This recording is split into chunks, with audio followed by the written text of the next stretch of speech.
afternoon, Real Estate Board of New York. Is everybody still with me? Can I get a good afternoon from everybody? Good afternoon. All right. Well, welcome. Thank you guys so much for being here. Just make sure Ryan got this set up for me. Yeah, just hit spacebar. Okay, great.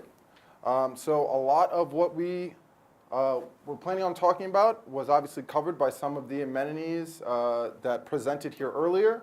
So I'll do my best not to be repetitive. And hopefully we can talk a little bit about the trends, and then I will be speaking with you about CleanCube, which is a smart storage system for building lobbies that provides seamless concierge services that normally would be supplied by doorman, as well with a couple other services that really, we think, bring a lot of value to new properties. Okay, so first I want to talk a little bit about trends in general and how they come about. So generally, it's usually one of two ways.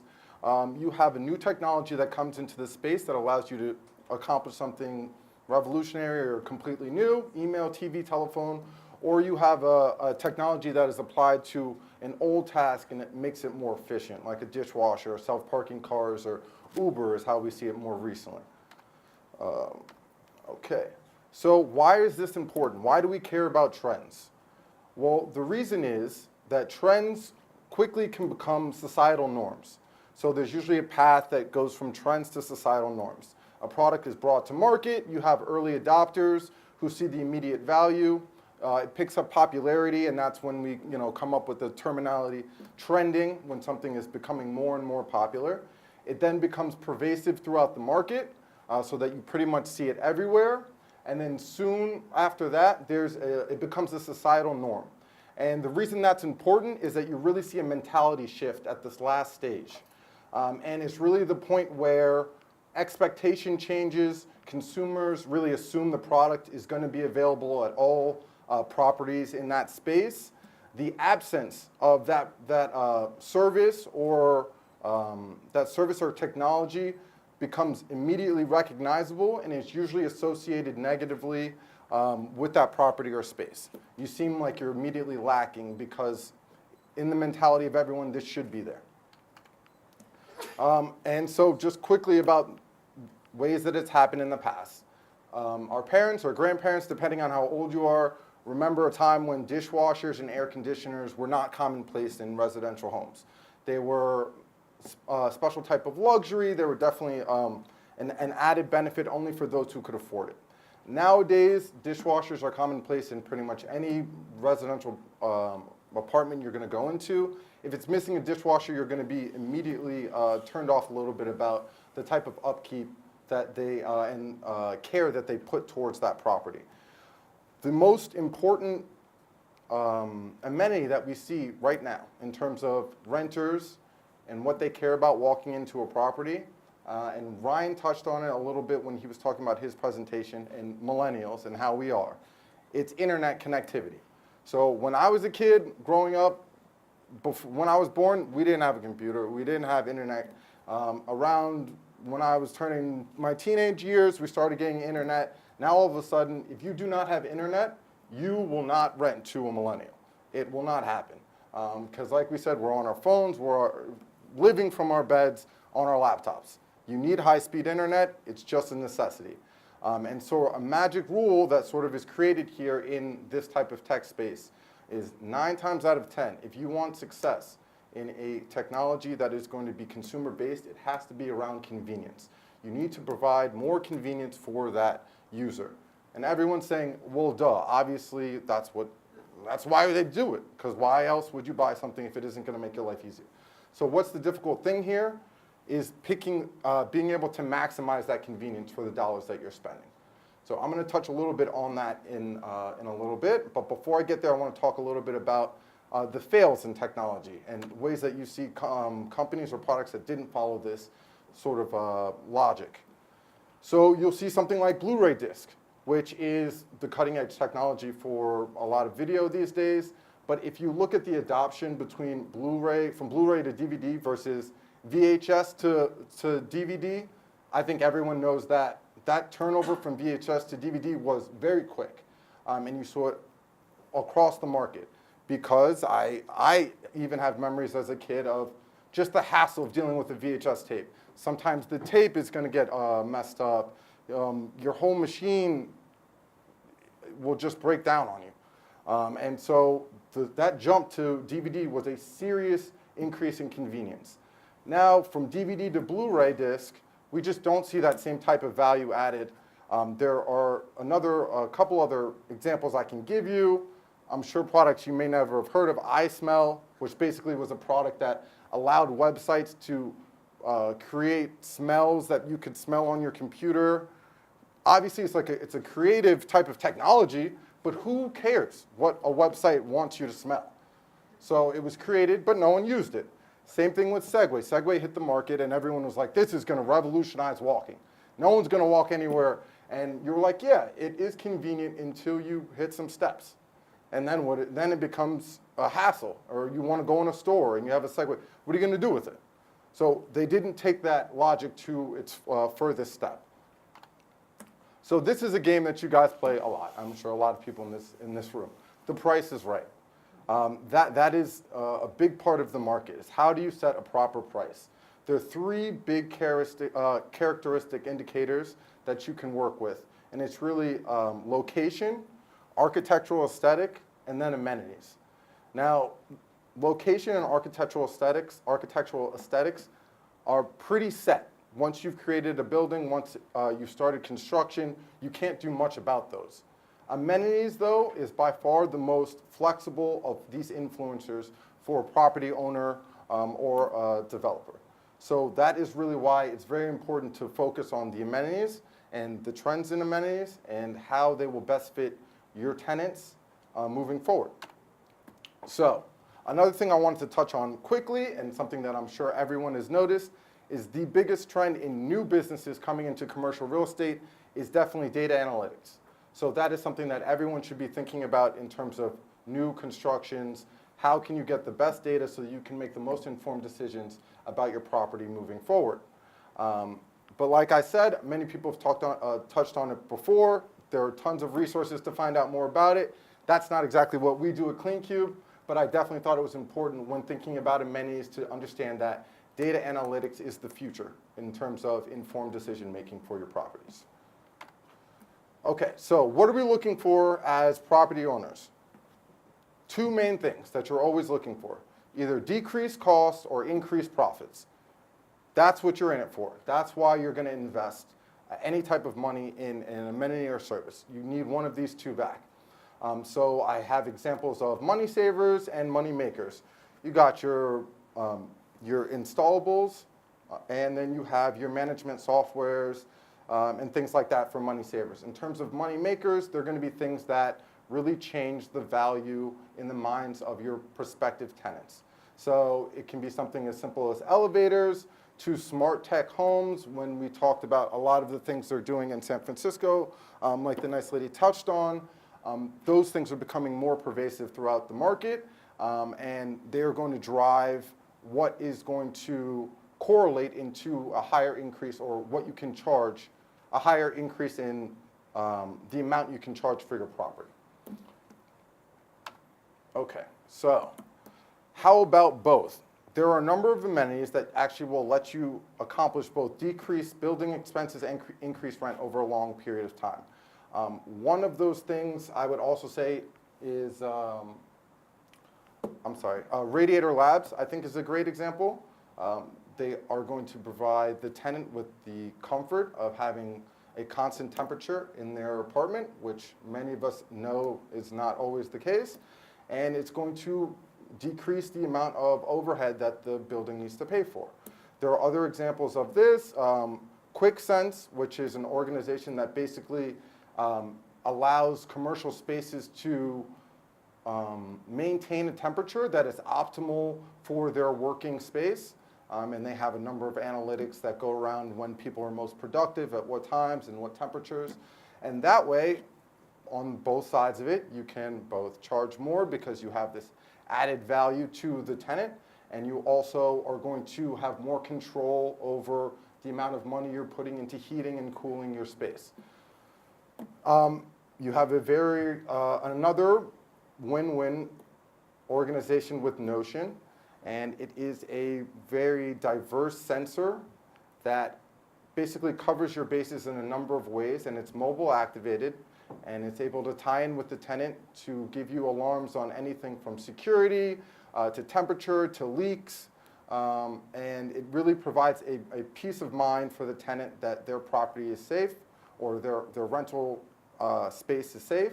And at the same time, it's going to reduce overhead and mitigate costs for things like pipe bursts and different issues that you are going to catch right away and be able to address immediately. So which ones are right for you?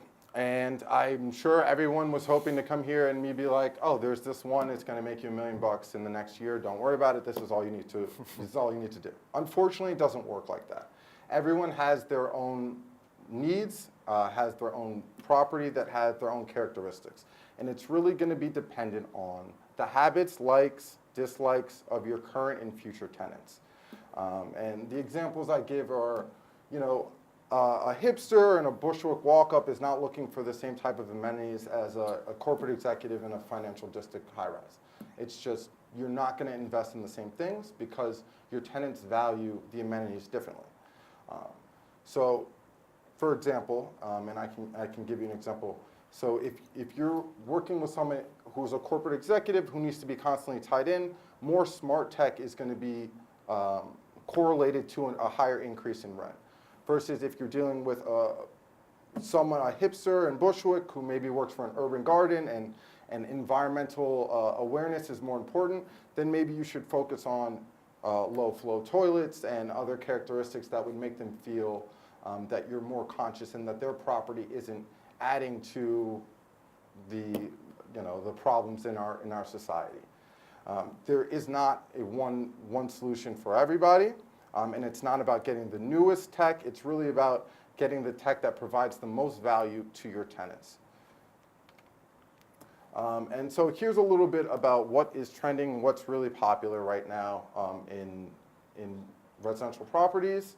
You have your fobs, your video intercoms, your media rooms, your smart home tech. Internet of Things, everything is very important right now. And I would say that it's really about finding an intersection with the community that your property is in and the needs that you have as a property manager or owner. So how does CleanCube really measure up? So as I mentioned before, CleanCube is a smart storage system for building lobbies that replaces doormans in the concierge services that it provides. So we do laundry pickup and drop-off. We do package pickup and delivery. Pickup and drop-off. We do donations if people want to donate to Goodwill. And we are also, the reason that we're so versatile is we're opening ourselves up to any number of services to tailor to that building. For example, if your building would like shoe repair, we can have it do shoe repair. And before I do this, why don't I have Fotis give you a quick demo of exactly how our service works and our technology. I hope everyone can take a look. I don't know if everyone can quite see it, but we have a couple units right here to the side of the stage. Yeah, this is a set. Our cubes come in 3 sizes, and we can make this as big or small as we like by adding more. Every user in the building has a passcode. So when they go down to the lobby, they can enter their passcode. Oops. And they see all the options that they have. They can drop off their really laundry. Quickly, the lady asks, what happens if you forget your passcode? If you forget your passcode, you click on I forgot my password and we'll email it to you. So yes, you can leave your wash and fold, you can leave your donations, you can use it for short-term or longer-term storage. And if you have a package that arrived for you, first of all, you're going to get a notification on your phone. Second of all, you're going to see here that it's available for you to pick up.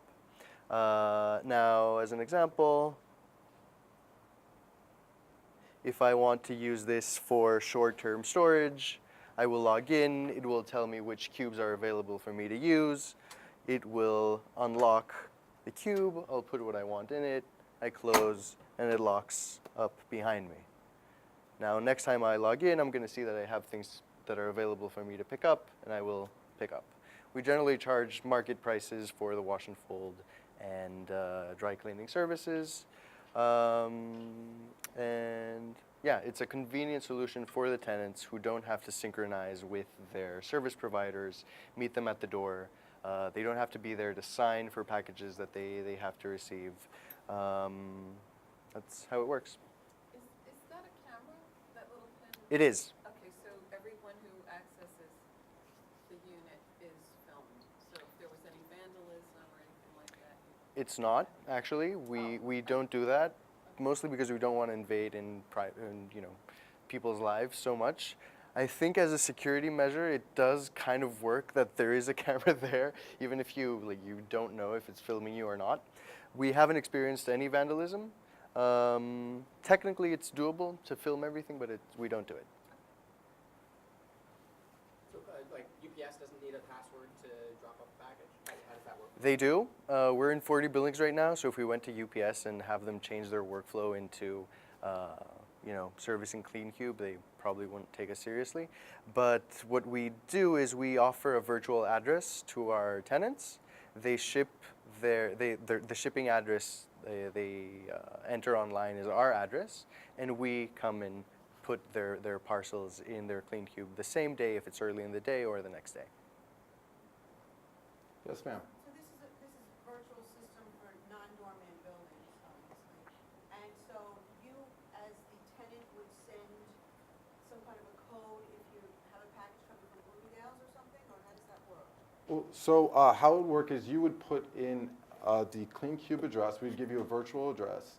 The package would come to us with your name, and then we would, if it's early enough in the day, the same day, have it delivered to your apartment building, put into one of the cubes, and then you would immediately receive a notification on your phone saying that you had a package ready for pickup in your building lobby. So you're the middleman for the delivery. Yes, ma'am. You're the security barrier between Joe Schmo and... We're the security barrier. We are the convenient sort of storage system so that you don't have to be there to pick it up. And this is really how we came to market. We are also going to be there for any number of additional services as well as interactions with the management. So on the flip side of it, so this is all done through an app, a free app that your tenants would download, and then they would just pay for whatever services they decided to use. At the same time, we want to give them access to the management in terms of an ability to interact with them, to give complaints, to give suggestions for what they're looking for in the future, and also a way for the management to give them updates on possible waters out next week. So a lot of the times, I know I've had it, you just have a basic message board in your building, and they put up, oh, there's going to be water down on the week of so-and-so. And you're like, okay, I'll try and remember that. Then you have a busy week, you come home after a long day, you go to take a hot shower, and there's no hot water. So now we want the ability that day, you get a text via our app, don't forget the water's going to be out in your apartment from so-and-so hours today or tomorrow. And you can be like, oh, great, I have that update there. In addition, we also want to allow a very tailored service to your building. So if you live in a certain district where, let's say you live in Hell's Kitchen, you're right by all of Times Square. And we have ticket prices. You have all these companies that literally have discounted tickets the day of because no one comes and buys them. So we can now go to them and be like, hey, you want to target our building directly, why don't you advertise in the bottom of our building with the tickets that you have available for that weekend on discount. And we would take that revenue and share it with the building. So now the building not only can charge more for having an additional amenity that people don't have to deal with the headache of getting home to catch their laundromat or not, but they also have an additional revenue stream in the fact that they can now advertise in the bottom of their lobby. They also have the ability to post listings, availabilities that go up in the building. One of the things that you see in more suburban areas is, you have a bunch of friends living next door to each other because when the property went up, it's like, oh, you're looking for property, Bob just moved out, why don't you check that out? That doesn't happen in New York City because no one knows when the building, the apartment downstairs is open or not. So now you have the ability to Oh, 5G is up. You're walking in the building with a friend. Oh, look at this nice property that's open. It just gives you 2 additional touch points to reach your tenants. And more in, you know, as technology evolves, that is what's important. You need to be connected with the people living in your building so that they feel you're receptive of them, but additionally so that you can make an informed decision moving forward about the next amenity you want to buy or the next expansion you want to do. Or the repair, the biggest repair that really is bugging everyone, but you didn't know about. I was actually speaking with a gentleman from Rudin earlier, and one of the things he said was that the people that he hears from are really the people that have been living in this building for 10, 20 years. The people who feel the most comfortable to go to the management, who know the super really well. But what about the people who only live there for 1 or 2 years? You really want to have access to them. You really want to make them feel comfortable to give you as much information as possible. So we thought that this was a very creative way of not only providing a service that people without doormen absolutely need in New York City, but also a tool that can really be built off of for more services to provide, as well as more connectivity with the management and the community as a whole. Okay, thank you so much.